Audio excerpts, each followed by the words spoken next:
siswa kelas 11 MIPA.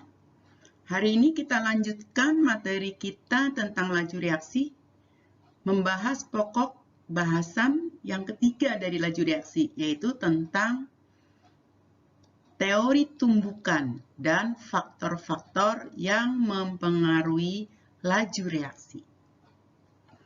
Kita bahas yang pertama adalah tentang teori tumbukan, bahwa suatu zat ini, misalnya, kenapa zat A, ini kalau Ibu tulis menjadi A2 plus B2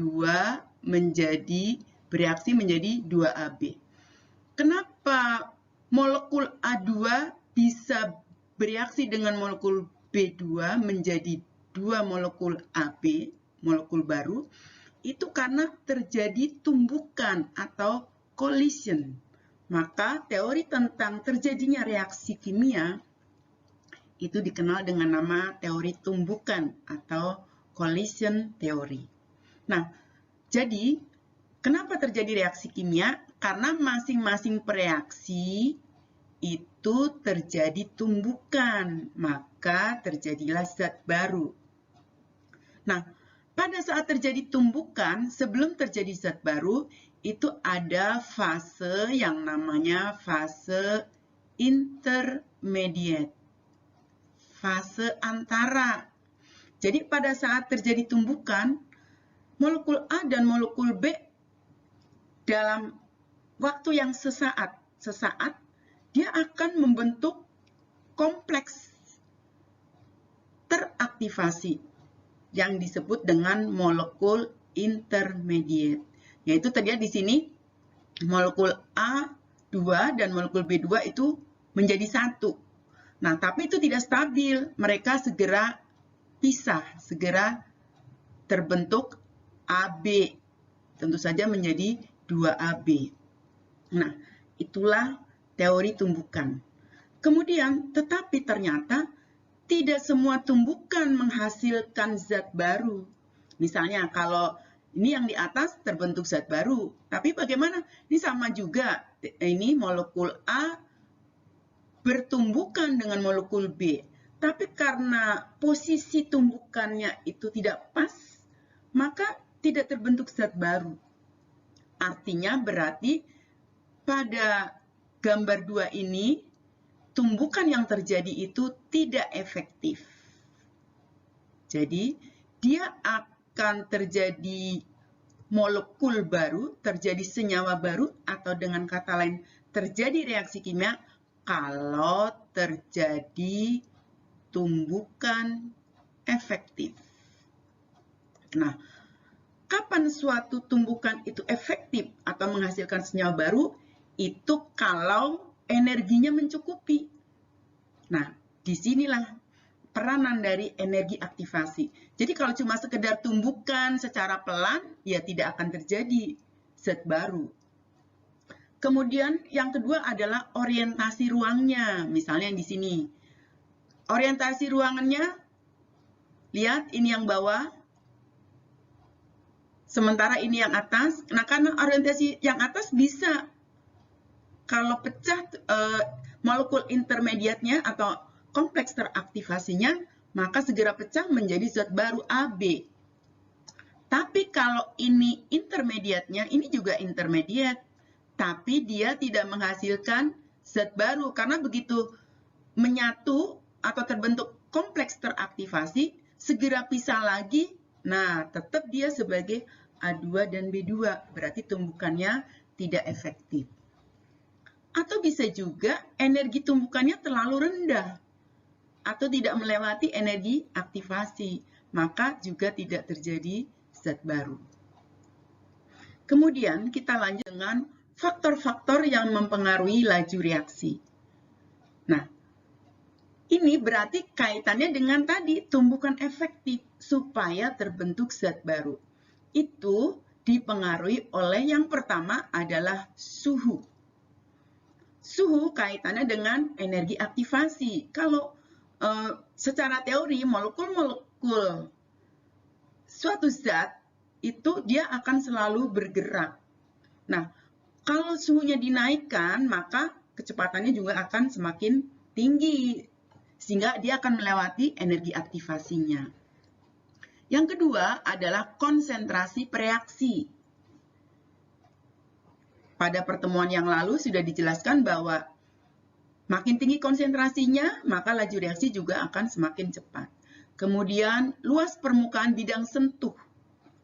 Kalau makin luas permukaan bidang sentuh, maka makin sering terjadi tumbukan, maka makin besar kemungkinan terjadi reaksi kimia, atau dengan kata lain, laju reaksinya semakin cepat. Kemudian faktor keempat yang mempengaruhi kecepatan reaksi adalah adanya katalis. Katalis, dia tidak bereaksi, tapi dia hanya mempercepat laju reaksi. Dan apa fungsi katalis di sini? Adalah menurunkan energi aktivasi. Nah, kita akan bahas satu persatu. Yang pertama adalah suhu. Bahwa kenaikan suhu akan memperbesar energi kinetik molekul-molekul yang bereaksi. Jadi karena energinya, dengan naiknya suhu, maka energi kinetiknya bertambah, maka molekul-molekul yang bereaksi, misalnya tadi ya, A2 plus B2 menjadi 2AB. Karena suhunya dinaikkan, maka energi kinetik molekul A2 dan B2 itu bertambah. Sehingga dia bergeraknya juga semakin kencang, nih seperti terlihat pada ilustrasi ini. Karena bergeraknya makin cepat atau kencang, maka kemungkinan terjadi tumbukan efektif atau tumbukan yang menghasilkan reaksi juga semakin besar. Nah, dengan kata lain, laju reaksinya bertambah. Nah, kaitannya dengan rumus laju reaksi, bahwa kenaikan suhu itu akan menaikkan harga konstanta laju reaksi. Jadi, tetapan laju reaksi itu harganya dipengaruhi oleh suhu. Makin tinggi suhunya, harga K-nya juga semakin besar. Karena harga K-nya besar, maka laju reaksinya juga semakin cepat ya. Nah, sekarang kita ke contoh soalnya. Pada tiap kenaikan suhu 10 derajat Celcius, laju reaksi suatu zat akan naik 2 kali semula. Jika suhu pada 30 derajat Celcius reaksi berlangsung selama 4 menit, maka pada suhu 70 derajat Celcius reaksi akan berlangsung berapa menit? Nah, kita perhatikan sini. Tiap kenaikan 10 derajat Celcius, maka laju reaksi akan naik 2 kali. Berarti kita tuliskan rumusnya VT, laju reaksi pada saat suhu akhir adalah V0, laju reaksi awal perhitungan dalam dari sini berarti adalah 30. Berarti kita tulis dulu ya supaya kalian nggak bingung. Berarti T0-nya adalah 30. T akhirnya adalah 70. Kemudian berapa perubahannya setiap 10 derajat? Berarti delta T-nya dong, ya kan? Perubahannya setiap 10 derajat Celcius. Laju reaksi akan naik 2 kali semula. Berarti rumusnya 2 kali T akhir,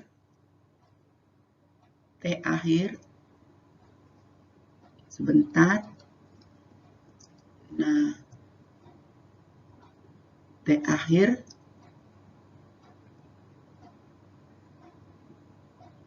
min T awal, yaitu pertama kali dihitungnya, per delta T. Ini pangkat ya. Berarti VT sama dengan, Ibu tulis lagi supaya lebih jelas, V0.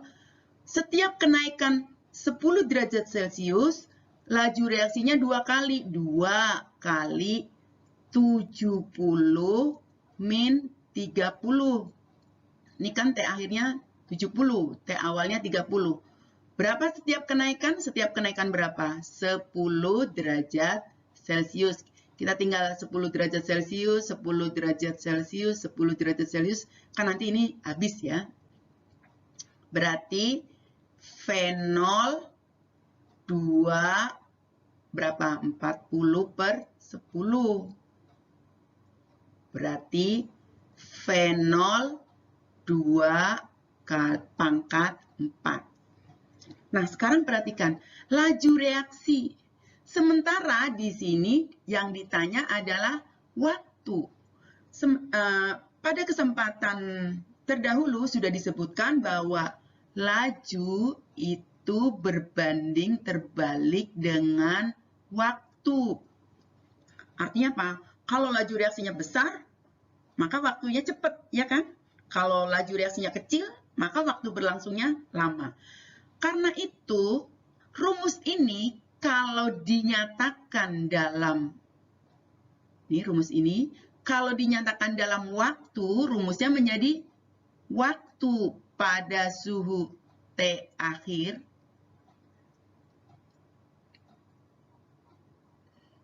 adalah waktu pada suhu T mula-mula kali setengah.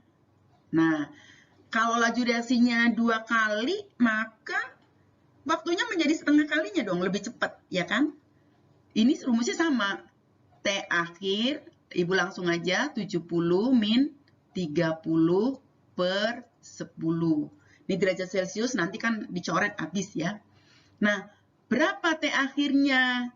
T awalnya adalah berapa? 4 menit. Kali setengah pangkat 4 sama dengan 4 menit kali 1/16. Berarti waktu yang diperlukan pada suhu 70 derajat Celcius adalah, boleh aja kamu tulis di sini waktu pada suhu 70 derajat Celcius adalah 4 menit kali 1/16, maka 1/4 menit. Jadi jawabannya adalah yang A ya. Boleh juga kamu mengerjakan dengan cara lain, secara apa kalau di matematik garis bilangan ya. Terserah kamu nanti mana yang menurut kamu lebih cepat. Waktu mulai perhitungan adalah 30 derajat Celcius. Kemudian 30 ini 40, 50, 60, 70 derajat Celcius. Kemudian pada saat 30 derajat Celcius, reaksi berlangsung selama 4 menit. Setiap kenaikan 10 derajat, laju reaksi 2 kalinya, maka waktunya menjadi separuhnya kan. Kalau misalnya pada suhu 30 derajat 4 menit, berarti pada suhu 40 menjadi setengahnya, 2 menit. 50 derajat, setengahnya lagi menjadi 1 menit. Setengah menit, 1/4 menit. Jadi kamu bisa mengerjakannya dengan garis bilangan ini atau dengan rumus ini ya. Oke. Lanjut. Faktor yang mempengaruhi laju reaksi yang kedua adalah konsentrasi. Pada pertemuan yang kedua tentang rumus laju reaksi disebutkan bahwa rumus laju reaksi kan kalau reaksinya A plus B menjadi produk, maka ini konsentrasinya koefisiennya A, B koefisien B, maka laju reaksi kan dirumuskan sebagai V K kali A pangkat M kali B pangkat N. Nah, berarti konsentrasi mempengaruhi harga laju reaksi. Dan itu bisa dijelaskan kenapa kalau konsentrasinya naik pada umumnya reaksinya berlangsung lebih cepat. Karena kalau konsentrasi naik berarti tumbukan antar molekul zat-zat yang bereaksi makin sering terjadi dong, ya kan? Sehingga laju reaksinya menjadi bertambah cepat. Nah, kemudian ini kalau ada soal dari data percobaan, reaksi antara asam klorida dan natrium tiosulfat didapatkan data, nah ini percobaannya 5 kali. Nah, maka ditanya dari data di atas, reaksi mana yang berlangsung paling cepat? Paling cepat berarti kita lihat ya,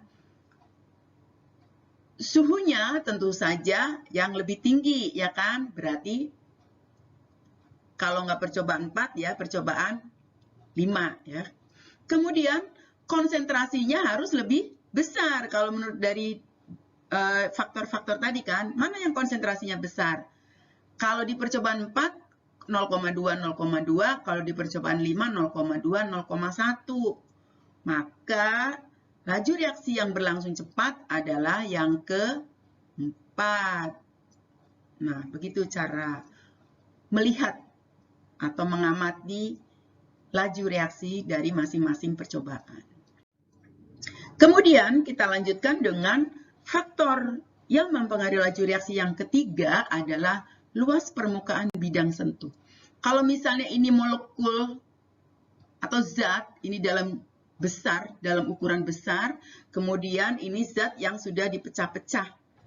Misalnya cara logika, kalau misalnya kita mereaksikan zat dalam ukuran besar, maka yang akan bereaksi dengan zat lain, misalnya zat lainnya itu adalah bulatan yang hijau ini ya, maka yang kan tadi dikatakan terjadinya reaksi kimia adalah terjadinya tumbukan. Maka yang terjadi tumbukan antara molekul yang hijau dengan molekul kotak yang abu-abu ini hanya di permukaan abu-abu saja. Tapi kalau misalnya molekul abu-abu ini dipecah menjadi molekul atau ukuran partikel yang lebih kecil, maka terjadinya tumbukan juga semakin banyak karena luas permukaannya bertambah besar. Jadi makin luas permukaan bidang sentuh, dengan kata lain, kalau makin luas permukaan bidang sentuh, berarti ukuran partikelnya makin kecil, maka reaksi akan berlangsung lebih cepat dibandingkan dengan kalau ukuran partikelnya besar. Kemudian ini contoh soalnya. Diketahui ada data 5 percobaan antara reaksi seng dengan asam klorida. Kemudian sengnya itu ada yang berupa serbuk, ada yang berupa butiran.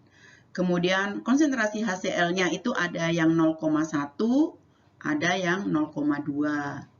Kemudian suhunya juga di sini ada yang berbeda-beda ya.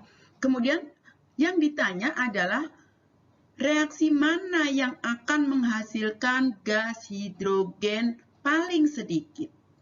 Menghasilkan gas hidrogen paling sedikit berarti yang laju reaksinya paling kecil dong. Nah, yang laju reaksinya paling kecil berarti yang luas permukaannya sedikit. Mana kira-kira serbuk dengan butiran kalau ini dalam jumlah massa seng yang sama? Tentu saja butiran, ya kan? Berarti kalau enggak percobaan 3 ya 5. Kemudian untuk menghasilkan gas hidrogen paling sedikit atau laju reaksinya paling kecil, berarti konsentrasinya juga harus kecil. Maka di antara 0,1 dengan ini kan kemungkinan reaksinya adalah 3 dan 5. Kemudian kita lihat konsentrasi di 3 HCl-nya 0,1.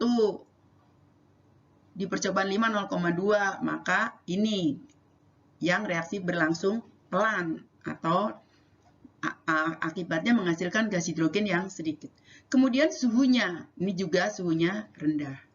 Jadi jawabannya adalah yang nomor 3. Kunci dari supaya kamu bisa menjawab pertanyaan-pertanyaan model seperti ini adalah ketelitian. Jadi kadang kita salah membaca, salah memahami, maka akan membuat jawaban menjadi tidak tepat ya. Kemudian contoh soal yang lain nih misalnya. Diketahui ini ada 3 data percobaan. Kita ditanya mana yang merupakan variabel bebas, variabel terkontrol, dan variabel terikat. Variabel bebas berarti yang berubah. Harganya, terlihat di sini yang berubah itu apa? Kalau Mg kan tetap nih, logam Mg ukurannya setengah senti. Mg di sini juga setengah senti, Mg di sini juga setengah senti. Maka si Mg itu apa? Variabel apa? Variabel terkontrol. Sementara konsentrasi HCl di sini 0,1, percobaan 2 0,2, percobaan 3 0,3. Maka HCl adalah variabel bebas. Kemudian laju reaksi pada percobaan 1, laju reaksi pada percobaan 2, dan laju reaksi pada percobaan 3 berarti harganya tergantung pada konsentrasi HCl. Karena partikel Mg-nya kan sama. Berarti perbedaan laju disebabkan karena perbedaan konsentrasi HCl. Dan laju reaksi ini adalah variabel terikat. Jadi jawabannya adalah, ditanya dulu variabel bebas, nah berarti konsentrasi HCl ya, kalau enggak A, B. Kemudian variabel terkontrolnya, yang terkontrol kan luas permukaan Mg. Nah ini luas permukaan Mg. Laju adalah variabel terikat, jadi jawabannya adalah A. Lanjut. Kemudian faktor keempat yang mempengaruhi laju reaksi adalah adanya katalis. Katalis didefinisikan sebagai zat yang mempercepat terjadinya reaksi, tetapi zat tersebut tidak ikut bereaksi. Nah, sebetulnya fungsi katalis di sini adalah dia menurunkan energi aktivasi. Jadi kalau misalnya pada reaksi, nah ini adalah misalnya di sini ya, reaksi karena delta H-nya negatif, berarti ini adalah suatu reaksi eksoterm. Energi aktivasi tanpa katalis, ini adalah grafik yang hijau. Kemudian inilah energi aktivasi dengan menggunakan katalis. Digambarkan dengan grafik yang merah. Terlihat bahwa dengan adanya katalis, maka energi aktivasi menjadi lebih rendah. Karena energi aktivasi lebih rendah, maka laju reaksi menjadi lebih cepat.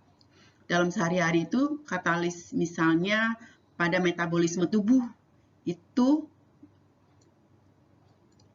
reaksi-reaksi organik yang terdapat dalam tubuh menjadi efektif dan efisien karena adanya katalis enzim. Kemudian juga dalam proses industri, itu adanya katalis sangat mempengaruhi pada hasil atau produk dari industri tersebut, termasuk efisiensi dan sebagainya. Nah, dengan demikian maka materi tentang laju reaksi sudah selesai. Semoga apa yang Ibu sampaikan semua kalian pahami 100%, sehingga nanti pada saat ulangan harian laju reaksi mendapatkan nilai yang terbaik. Assalamualaikum warahmatullahi wabarakatuh.